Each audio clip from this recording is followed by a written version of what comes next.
violation. Sinisira niyo pa sapatos ko. Umawat ka lang ako eh. Ano violation? Sinisira niyo pa sapatos ko. Hindi ka naman dadalhin dito kung wala kang ginawang ano. Sir, umawat nga ako eh. Driver nga kakanta. Ano ba itong ginagawa niyo? Hindi ka na. Huwag ka na po bigla. Muna. Ano ka na? Relax lang, relax. Wala kayo sa hulog eh. Tayo naman makakampi dito. Ano ba ano makakampi? Pinusasan niyo ko. Ano kakampi? Umawat nga lang ho ako. Ano ka? Ganyan niyo. Isama niyo dito. Umawat lang ako. Kaya nga, wala tayong magawa muna. Ano ko lang magagawa? Sir! Dito sa ano, sa isa, nakasama. Ayun ito. Saan mong mobile, sir? Ayun yung mobile. Sir! Oh, kapatid ka ba?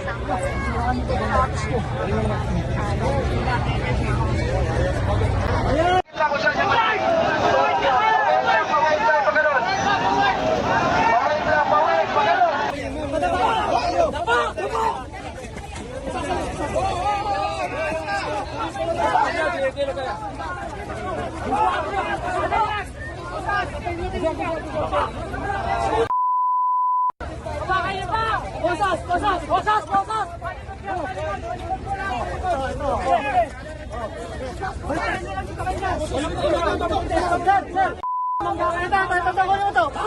Ito po, ito, strap, strap.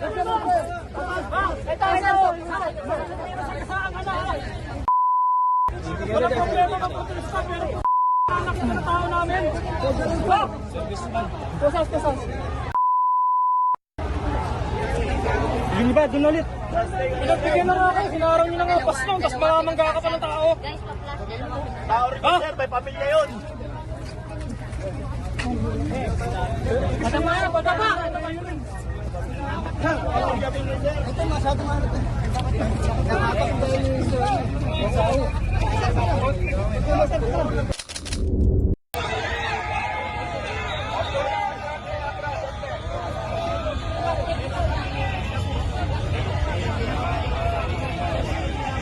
Ayan mga kababayan, ang kaganapan ngayon dito sa EDSA, loob at labas, kasama na po ang Mindiola at ang Liwasang Bonifacio.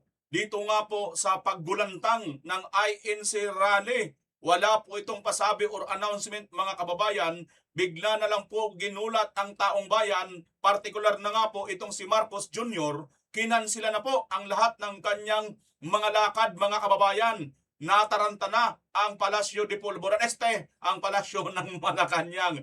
Mga kababayan, hindi na po ako masyado magkukomento sa video ito. Panuorin na lang po natin ang nangyayari ngayon ng live no sa loob at labas ng Malacanang, Bonifacio, Liwasang Bonifacio at ng EDSA People Power Monument.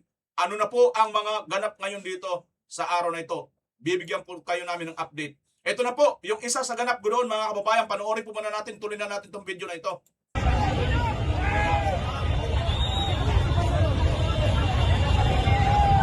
Sabi sa title, mas na nakaharang sa EDSA, pinagtulungan. Itulak ng mga kapulisan. Ayan na po ngayon mga kapulisan, mga kababayan.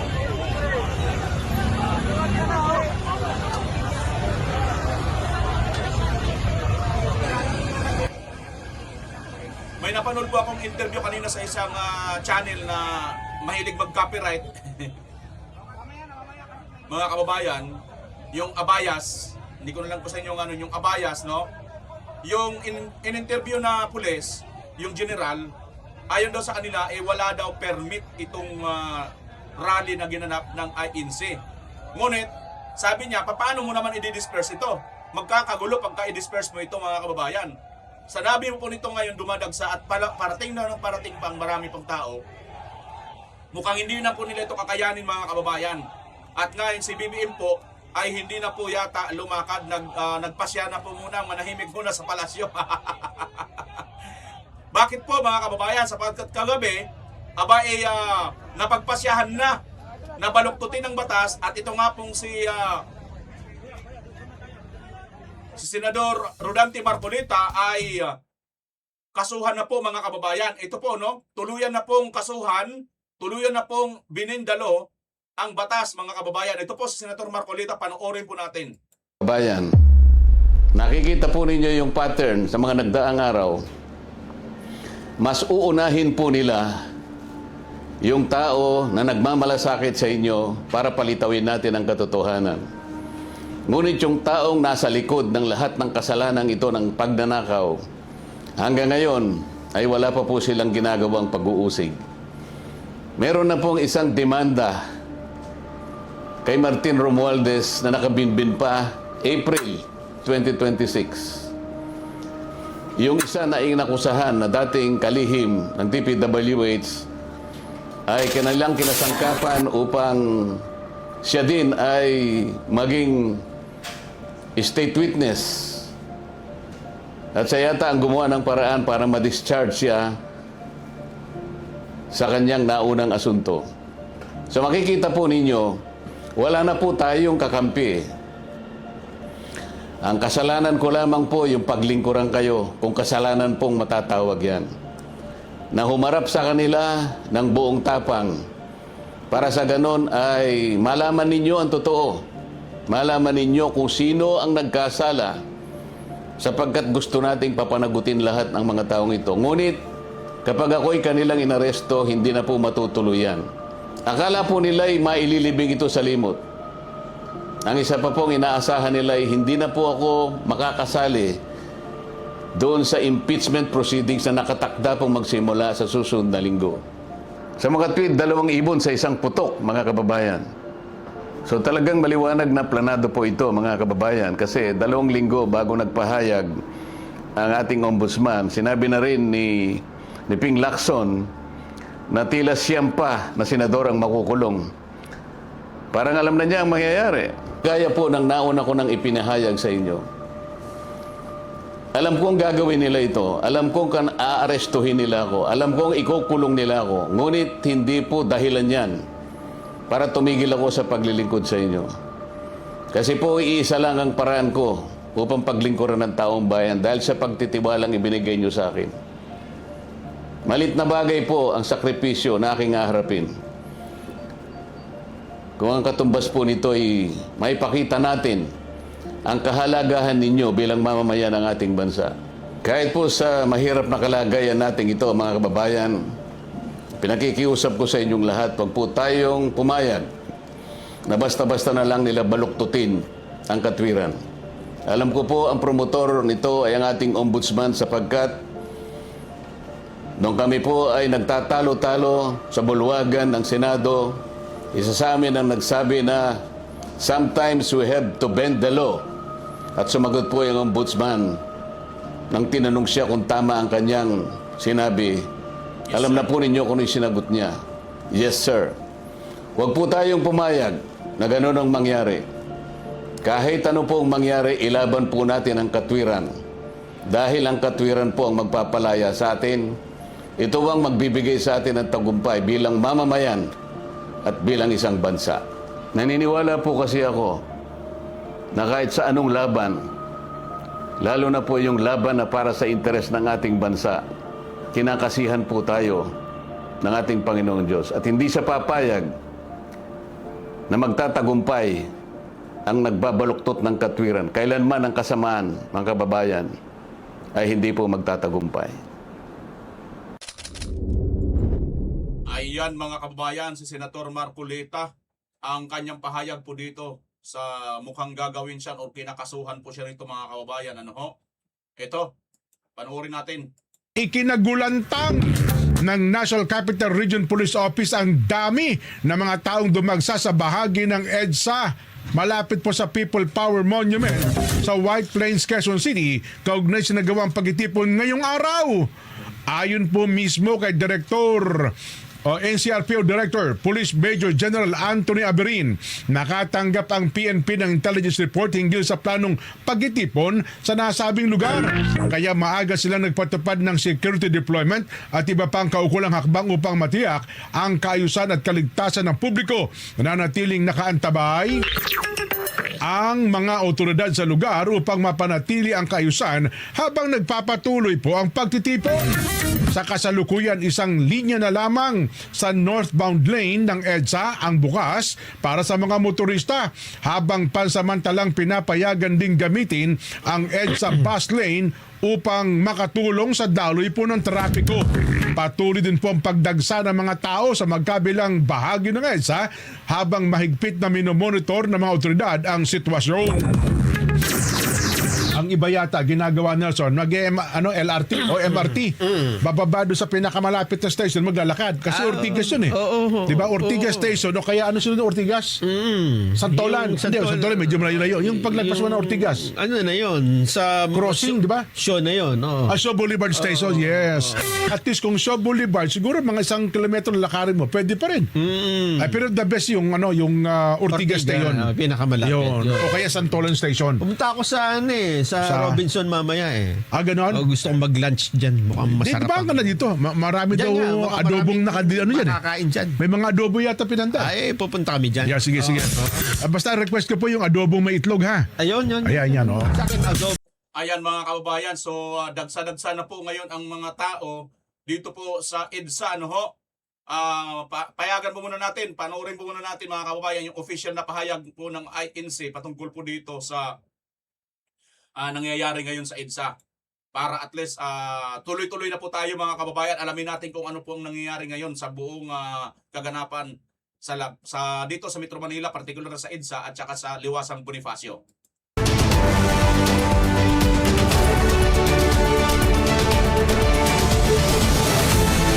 Magandang umaga, narito po ang ating Net25 News Update para sa oras na ito. Ikinagulat ng National Capital Region Police Office ang dami ng mga taong dumagsa sa bahagi ng EDSA malapit sa People Power Monument sa White Plains, Quezon City, kaugnay ng isinagawang pagtitipon ngayong araw. Ayon kay NCRPO Director Police Major General Anthony Aberin, nakatanggap ang kapulisan ng intelligence report hinggil sa planong pagtitipon sa nasabing lugar. Kaya maaga silang nagpatupad ng security deployment at iba pang kaukulang hakbang upang matiyak ang kaayusan at kaligtasan ng publiko. Nananatiling nakantabay ang mga otoridad sa lugar upang mapanatili ang kaayusan habang nagpapatuloy ang pagtitipon. As of 7:43 a.m., sa kabila ng malakas na pagbuhos ng ulan, ay patuloy rin ang pagdagsa ng mga tao sa mga magkabilang bahagi ng EDSA habang mahigpit na minomonitor ng mga otoridad ang sitwasyon. Para sa kapayapaan, ito po ang sigaw ng ilan sa mga nakilahok sa sinasagawang pagtitipon ngayong Martes, June 30 sa EDSA White Plains. Kasabay nito, patuloy naman ang pagdagsa ng mga tao na mula sa iba't ibang lugar sa bansa, hindi lamang sa Metro Manila kundi maging sa iba't ibang mga probinsya. Samantala, may bitbit na placards ang ilang nagtipon na nagsasabi ng mga mensaheng, "Don't bend the law. We want the truth." Bakit si Marcoleta ang ikukulong? Kayo ang mandarambong. Kaugnay po ng sinasagawang pagtitipong sa EDSA ngayong araw ay narito po sa studio, spokesperson po ng Iglesia ni Cristo, ang kapatid na Edwil Sabala. Ka Edwil, magandang umaga po. Magandang umaga po, Ka Nelson. Apo. Ito pong pagdagsa ng mga tao sa White Plains, sa Quezon City, at meron ding nakita dyan sa Liwasang Bonifacio, ang iba po inatanong na sila daw po pala ay membro ng Iglesia ni Cristo. Ano po bang dahilan? Bakit nagtungo doon ang ilan nating kababayan at kasama ang mga miyembro ng INC? Magandang katanungan po at dala-dala ko nga po ang statement na nais kong basahin ngayon sa mga nanonood sa atin. Narito po ang statement ng Iglesia ni Cristo. Hindi tutol ang Iglesia ni Cristo sa pagpapatupad ng batas. Pero tutol kami sa pagbaluktot sa batas, lalo na kung ang layunin ay para pagtakpan ang katiwalian.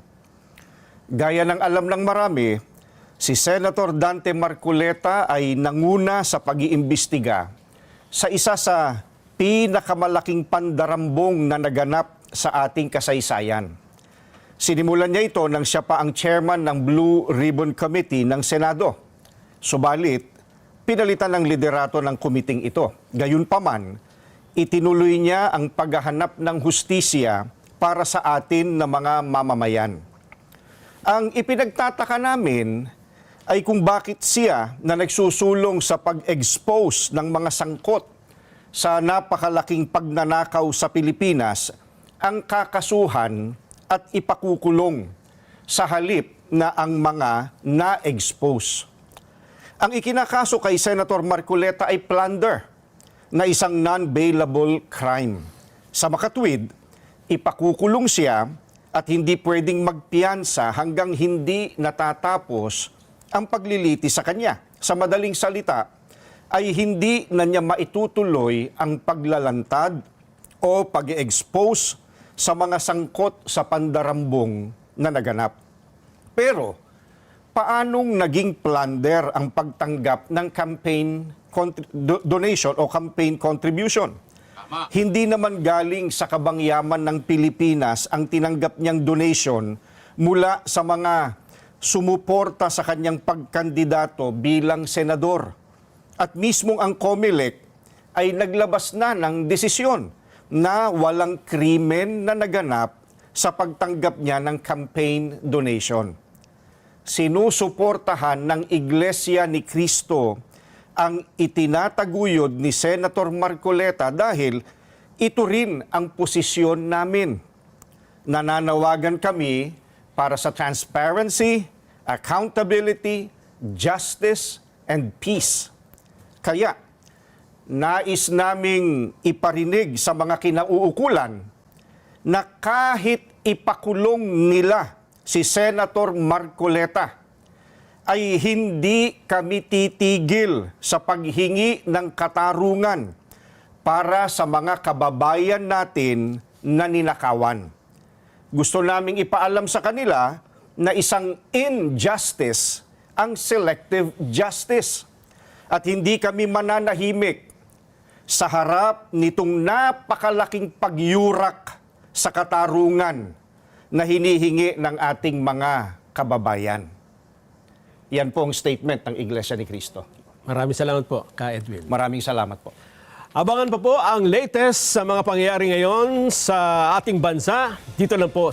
Ayan mga kababayan, so ayan nga po ang mga naganap ngayon dito sa EDSA, no? Ay, no, yun nga po ang official statement nitong INC. At panoorin natin mga kababayan kung sino mga nandun na ngayon sa EDSA.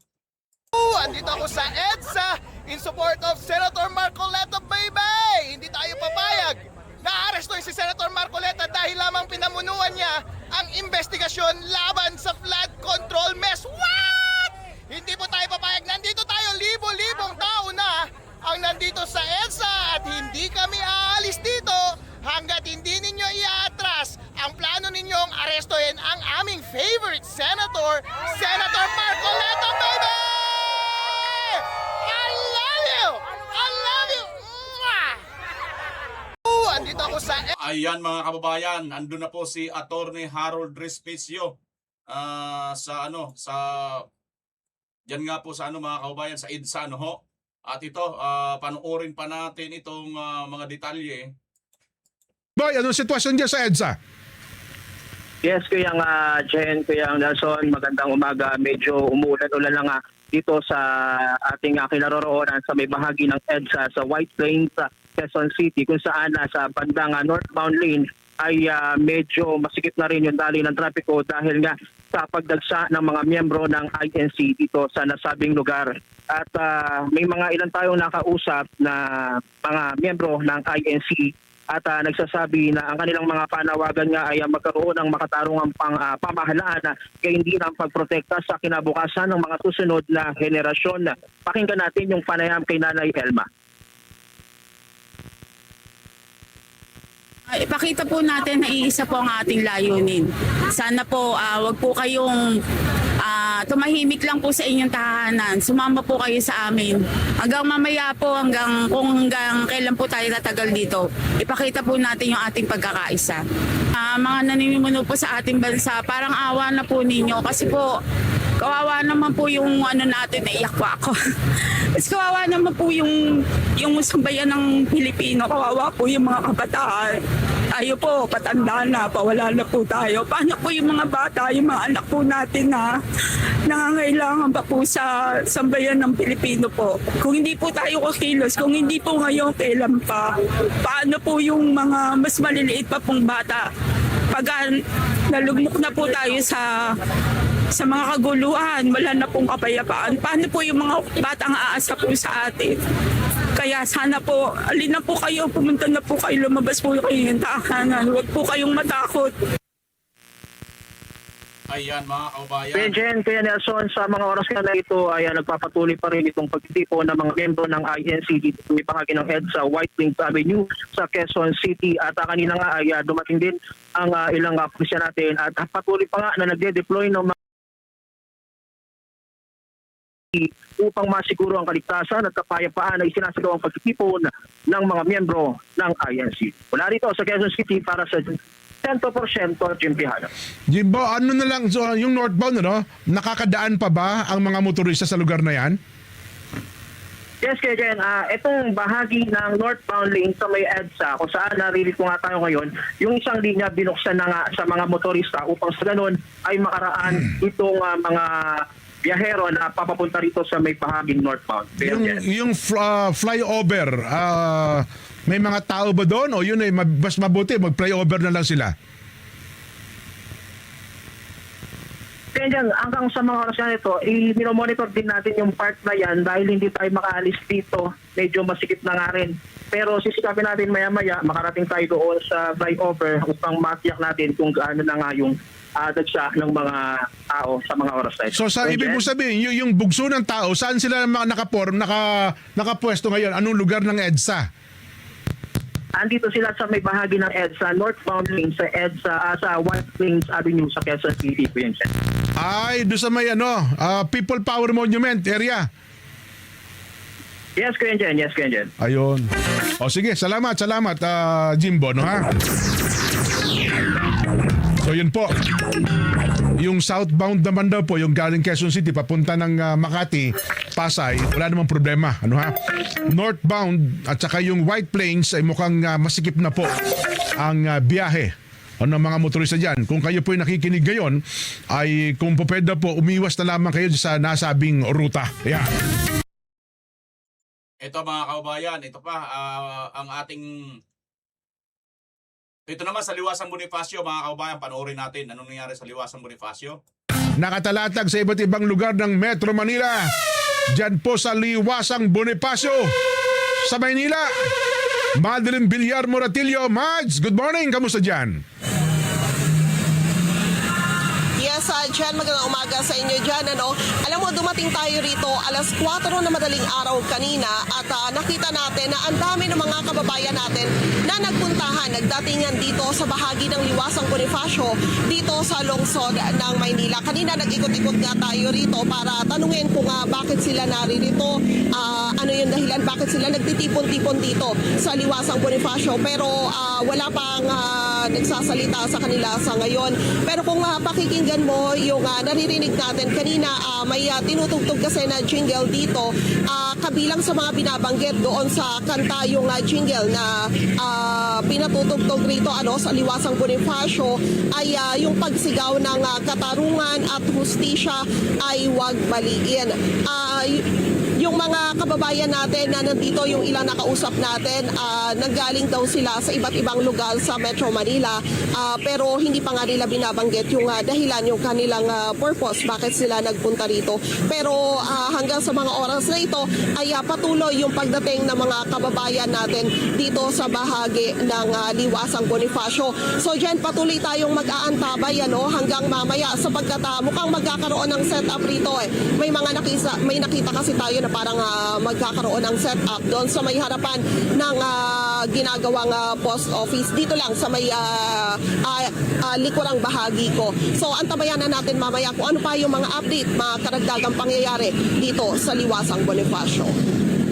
Mads, kamusta ang daloy ng trapiko sa paligid?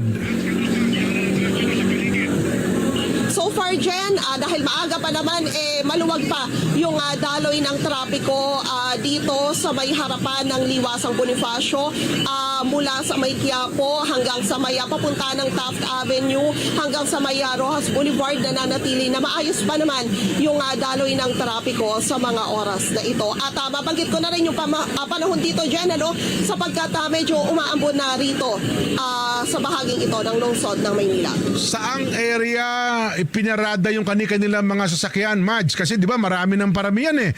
Siyempre yung mga sasakyan nila, saan sa area sila nakapark? Yung mga naikutan natin dyan, dito sa may palibot nitong Liwasang Bonifacio, yung sa may harapan ng post office, so far dyan yung mga nakita natin na mga sasakyan na mga nakaparada kanina. Ayan. Okay, Mads, magantabay pa kami sa mga follow-up report mo dyan. Ayan mga kababayan, pakita ko lang po sa inyo mga retrato. Ito po, yung sa INC mismo mga kababayan. Ito po, ayan, sa INC mismo yan. Ganyan na po karami ang mga tao, no? Bahang-baha na po ng tao dyan sa EDSA. Ayan ha, yung kanina kay nanay, may panawagan na pumunta na po ang taong bayan. Dahil wala na po tayong aasahan. Ay, si Tore mga kababayan, problemado na. Namang problema na si Toreng mga kababayan. Toreng, namang problema ka na? Ito. Pag-good vibes muna tayo mga kababayan sa rally. Panoorin nyo to.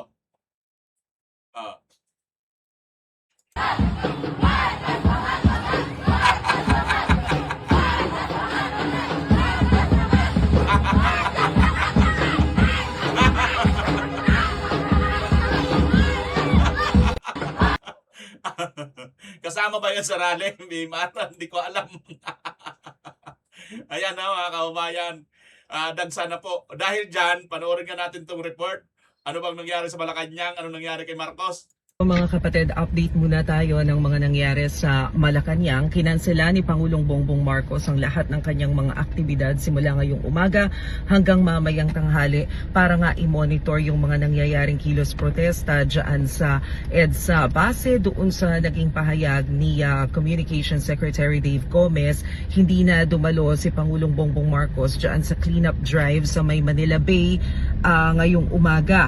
Hindi na rin siya dadalo doon sa press briefing ng Foreign Correspondents Association of the Philippines o yung FOCAP kung saan ay itatanong sana sa kanya yung iba't ibang issue.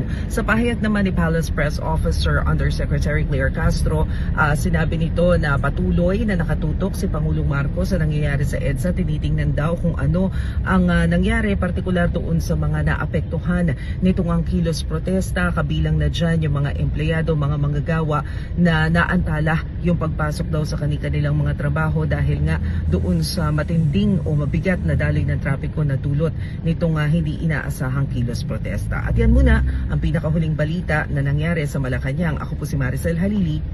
Ayan mga kababayan, tingnan natin ang paligid ng Malacanang. Ito ang paligid. Isang gate lang papasok ng Malacanang compound ang bukas ngayon. Sarado ang Solanog Gate at Arlegui Gate ng Malacanang compound. Bagamat wala namang barikada, may nakabantay na mga pulis sa may bahagi ng Solano Street sa banda ng GBM. Kaya kung papasok sa Malacanang, ang tanging madaraanan ay ang gate sa may JP Laurel. Sa may JP Laurel Gate, wala namang nakabantay na mga pulis na ngayon, pero isang bahagi lang din ng gate ang maaaring daanan. Ibig sabihin, yung kalahati lang ang nagsisilbing pasukan at labasan. Dahil dyan nagkakaroon ng bahagyang pagsisilip ng daloy ng trapiko papasok at palabas ng Malacanang compound. Yung JP Laurel, yun ba yung galing sa nagtahan, ganon? Ito mga kababayan, tanggalan lang natin yung boss, panoorin nyo lang Itong video na napapanood ninyo, sa loob po ito mismo ng Malacanang. Diyan po kasi sa loob ng Malacanang, may kalsada po dyan, yung JP Laurel, no? Yung mismong katabing-katabi. Ayan na po, yung stoplight na yan. Ayan na po dyan yung may palasyo ng Malacanang mismo, no? So, hindi pala. Papasok pa lang yan, papasok. So mga kababayan, ibig sabihin, sa report na ito, wala pa naman daw barikada dyan, no? Wala pang barikada. Dyan mismo yan sa loob. Pero sa bandang labas, lalo na doon sa may Mindiola, mga kababayan, ano na po yun? Nakabarikada na po yun, ano? Stay in na po. Nag-forever na po doon. Mula nung naupo si Marcos Jr., hindi na po tinanggal ang barikada doon. Samantalang noon, nung panahon ni Tatay Digong, open na po yun. Di ba? At nadadaanan po yun ng mga motorista. Alam nyo, lalo pong nag-create ng traffic, perwisyo, kasi itong ginawa ni Marcos, sinarado niya po yung Mindiola na yan, papasok dyan sa Malacanang. Ginawa niya na po, naging forever niya na pong sinarado yan, may mga barbed wire.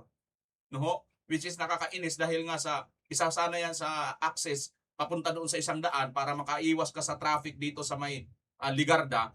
Wala eh. Nangyari na iipon lahat sa Ligarda kaya lagi pong traffic dyan kahit ordinaryong araw, kahit walang rally, traffic po yung harapan po ng Mindiola na yan. Yung papunta dito. Yun po yung hindi kinuhanan nitong ano. Kasi Katunying talaga eh. Di ba Katunying insi ka pa naman. Dapat pumunta ka na rin, sumama ka na rin dyan. Di ba? Sabi nga ni ng Ale, makiisa na kayo eh. Oh. Bakit hindi ka makiisa dyan, Katunying? Huwag mong sabihin. Hoy. Ito mga kababayan, ilang individual daw inaresto. Panoorin natin ito.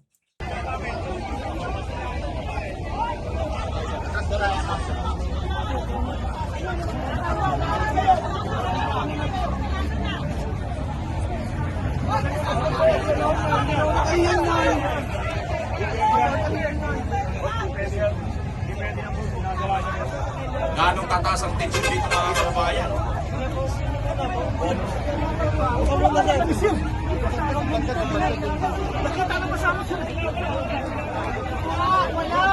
Wala, kasama namin yung wala.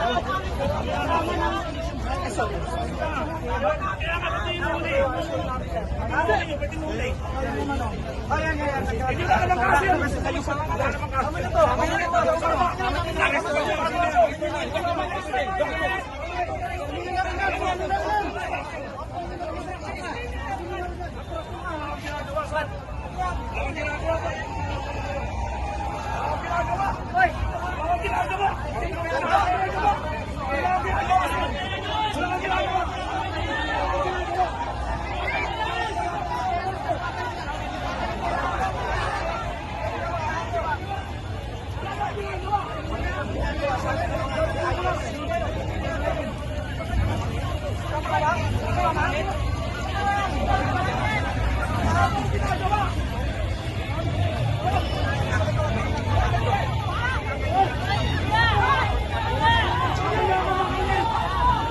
Nako. Lalong tataas ang tension nito mga kababayan pagka patuloy po nilang anuhan yan, oh. Ayan po mga kababayan, oh, yung mga placards nila, oh, sabi dito, bakit si Marcoleta ang ikukulong? Eh kayo ang mandarambong. Kulang yata ng isang bunga. O di ba nakakapital letter na itong bong, oh. Kulang, dagdagan mo. Masyado ka BMR, ha? Ayan mga kababayan, naka-placards po sila ng ganyan. Private campaign donation, hindi plunder. Ayan na mga kababayan. Private complaint donation yun eh. Ginawang plunder ni Boyeng eh, di ba mga kababayan? Antindi nito. Ito pa. Ito po ang mangyayari dito ngayon mga kababayan. Magkakaroon po ng mas matinding tension dito. Intel fans ni Banga, wala siyang alam na magkakaroon ng ganitong pagtitipon sa EDSA. Ito na ang time na hinihintay natin mga kadili, sumama na at sumuporta sa EDSA at Diwasang Bonifacio. Marami ang crowd. Ayan mga kababayan. Sa bilyon-bilyon na Intel fans daw ni Bangag, wala silang nagawa. Walang alam na magkakaroon ng ganitong pagtitipon sa EDSA. Oo nga, no? So ibig lang talaga sabihin, totoo nga na itong si Marcos Jr. wala talagang kaalam-alam sa bagay. Alam naman po natin, totoo naman talaga na walang kaalam-alam. Matagal na talagang walang alam to. Ito pa nga mga kababayan, ito yung sinasabi ko kanina sa inyo.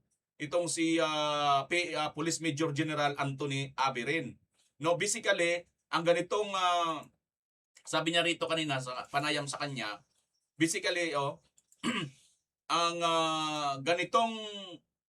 ganito dinidisperse kasi walang permit. But looking to it, paano ito i-disperse kung ganyan sila kadami? Opo, mga kababayan, sa sobra pong dami nila, nahihirapan po talagang i-disperse ito, no? So, anong gagawin natin? Kamot ulo si Bangag. Ito po pala mga inaresto mga kababayan, magdadagdag po ito ng tensyon. Ayan, no? Si Sir, sino kaya ito si Sir? No? Taga saan kaya siya? Ayan, no, mga kababayan, no? Ang ginagawa nila, talagang, ano to? Ayan, no? May hinuhuli ng pulis, so,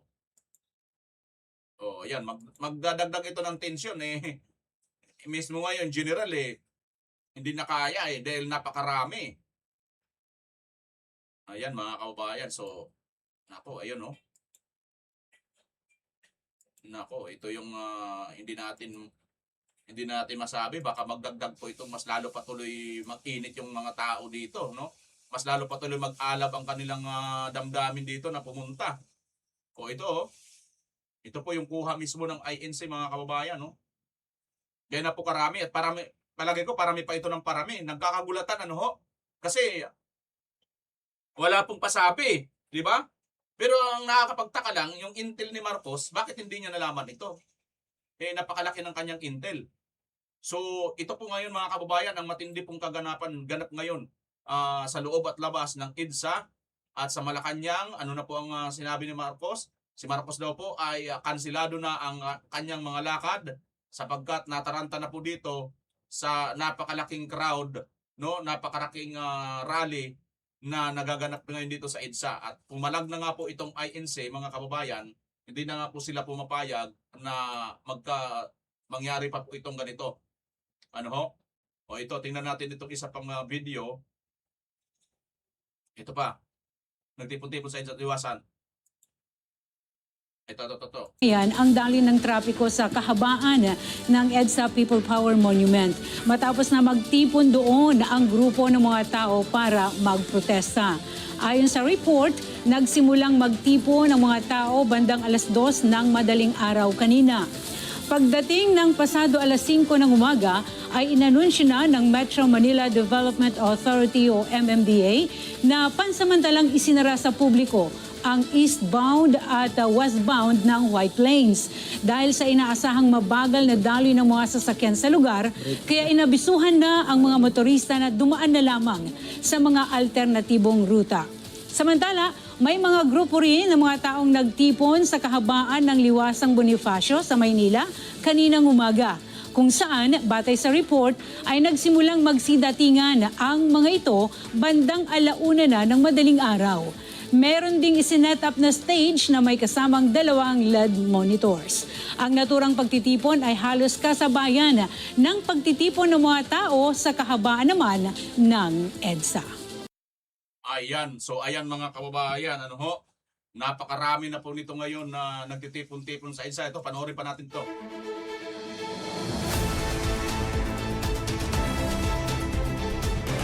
Ayan mga kababayan, mga update ito. Lahat po ng Pilipino ay welcome na dumalo dito dahil lahat po tayo ay common ang ating gusto na maitigil ang korupsyon dito sa Pilipinas. Yes. Ang tanging panawagan po natin at ang tanging gusto nating mangyari ngayon ay pakinggan tayo na itigil na ang korupsyon sa Pilipinas, ipagpatuloy ang investigasyon at huwag nating pigilan at ipitin at ipakulong yung mga namumuno sa pag-iimbestiga laban sa flood control scandal. First time, masipag si Idol. Okay, tingnan natin kung bibigyan niya tayo ng pansin or asikasuhin niya yung business ng ating bansa. Ang business ng ating bansa ay itigil na ang korupsyon. Pwede sir, pumunta ka dito, makinig ka sa aming hinaing.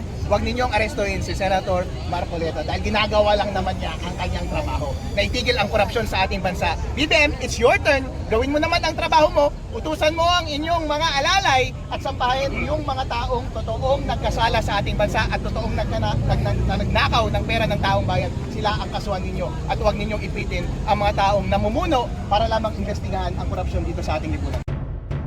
Ayan mga kababayan, si Vice Mayor Harold Crispisuyan. Ito naman, si Congressman Lian Divis din naman ito mga kababayan. Unang-una po, ako po ay sumasaludo sa lahat ng mga dumating dito kaninang umaga pa. At ako po ay narito para makiisa sa kanilang panuwagan para sa transparency at accountability. At sana dumami pa ang mga makiisa sa atin dito ngayong araw. Wala po kayong ibang gustong sabihin pa po?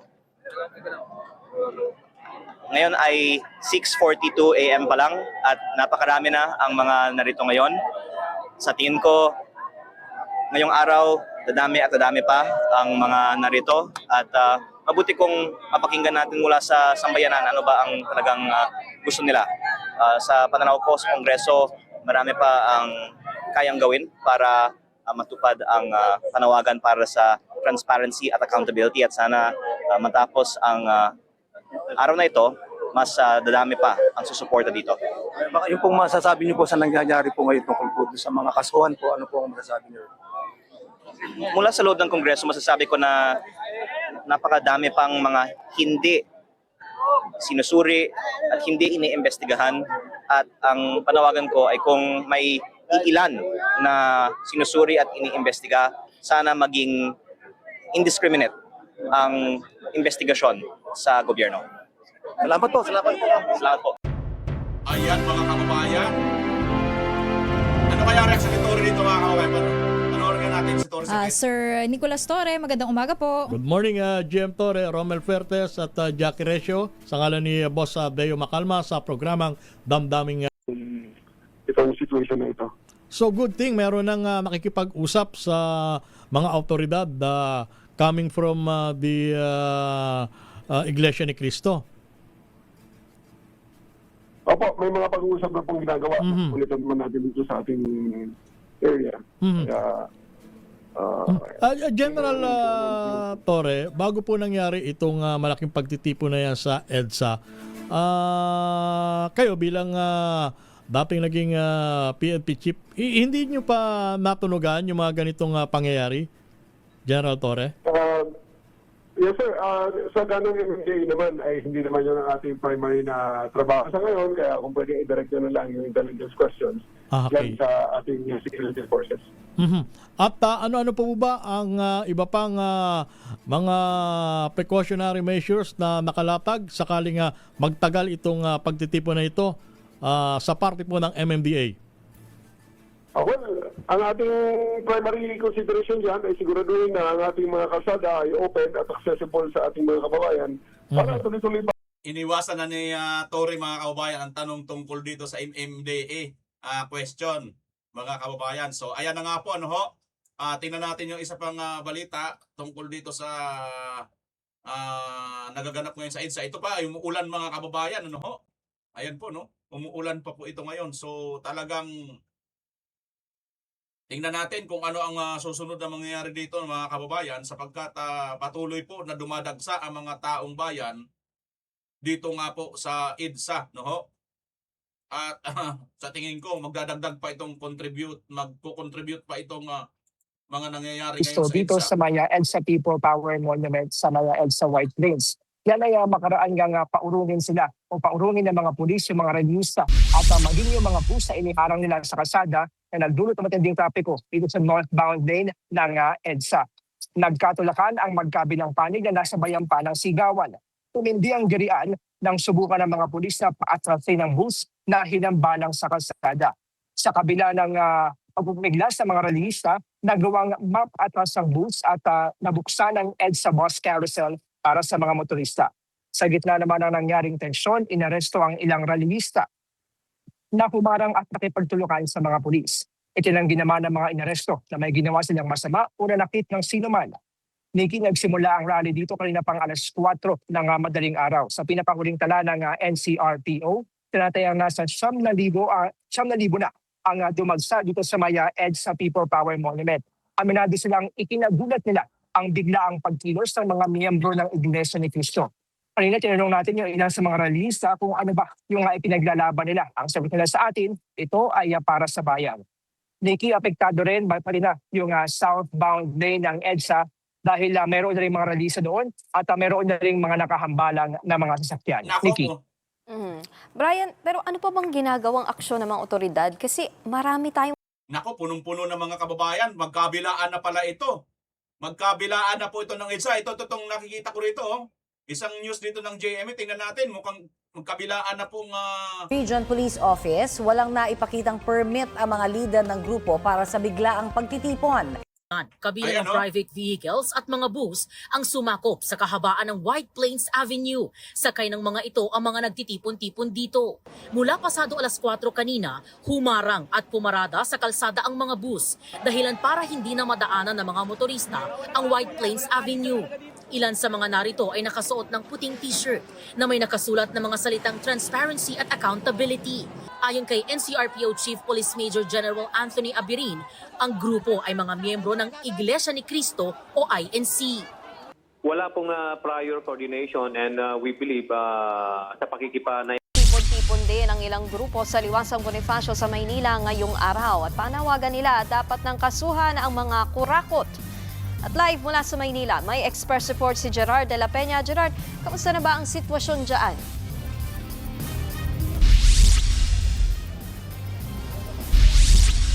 Alam mo, Nikki, ngayong tumigil na ang ulan, parang nadagdagan pa yung mga sumali dito sa kilos protesta.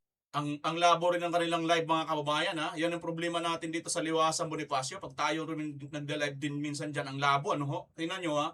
News 5 na po ito, ha? Malaki na po itong, imposible wala silang bit-bit na malaking internet connection dyan, di ba? Mobile.